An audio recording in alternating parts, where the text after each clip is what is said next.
Salut à tous, bienvenue sur ma nouvelle chaîne YouTube, Chamberlain Print, auquel nous allons parler de machines.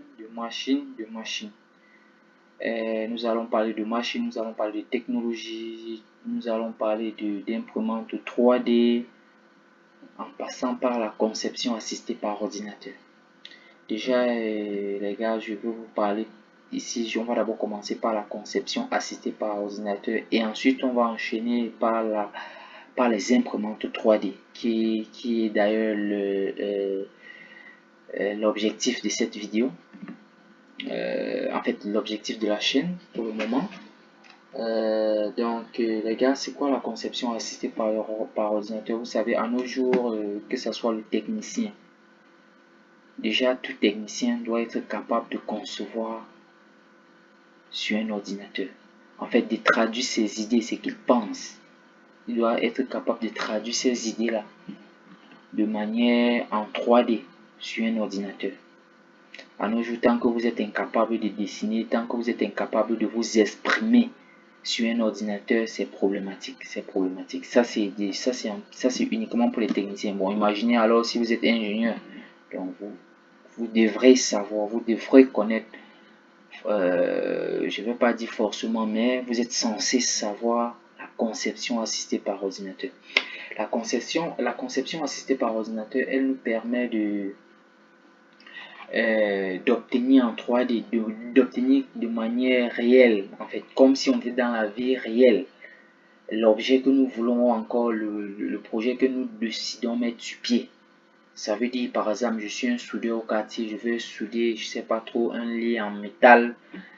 Normalement, je dois le concevoir sur une machine pour voir quels sont les points sensibles de ce lit.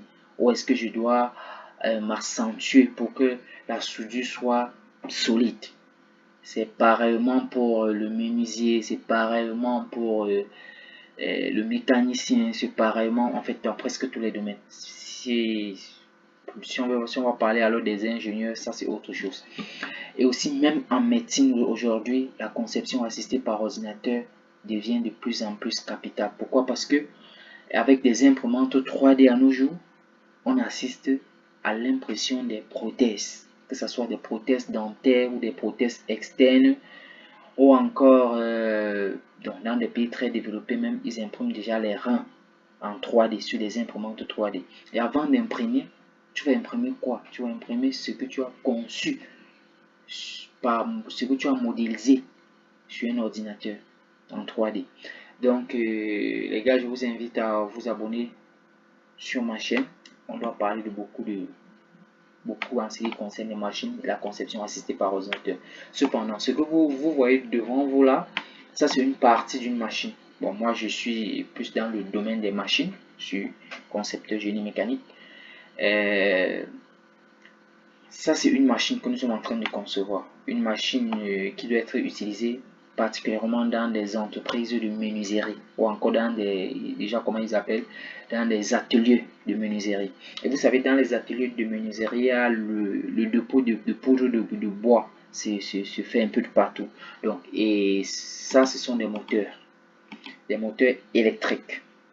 Avec ces moteurs électriques, vous savez, l'arrière des moteurs électriques, il y a un tout petit vide là-bas.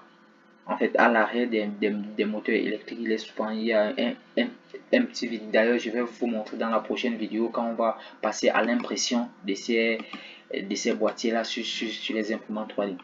Donc, nous avons décidé donc concevoir ces boîtiers-là uniquement pour protéger l'arrière du moteur-là. Puisque s'il y a de poudre de bois là-bas, à long terme, ça pourrait engendrer un dysfonctionnement du moteur. Ou encore, ça pourrait occasionner la perte de performance du moteur. De ce fait, on a décidé donc de concevoir ces petits boîtiers, ces petits couverts pour couvrir ces vides-là.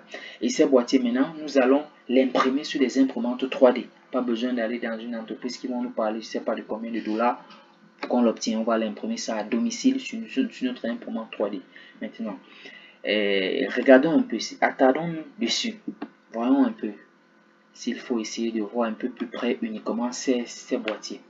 Voilà, voilà ce qu'on appelle déjà une conception assistée par ordinateur ou encore une modélisation 3D. Donc nous avons pris les dimensions en fonction du moteur déjà qui se vend sur le marché. On a pris les dimensions sur le moteur et en fonction de ces dimensions, nous avons dessiné ou encore nous avons conçu ces boîtiers-là. Donc comme vous le voyez, voilà un tout petit peu ce qu'on appelle la conception assistée par ordinateur ou encore la modélisation 3D. Et la prochaine vidéo, déjà les gars, la prochaine vidéo, on doit ensemble essayer d'imprimer ça sur une imprimante 3D. Donc on va passer de la conception assistée par ordinateur pour les imprimantes 3D. À domicile, on doit parler dans une entreprise le produit. Donc du coup les gars, je vous invite à vous abonner à la prochaine vidéo. Ciao.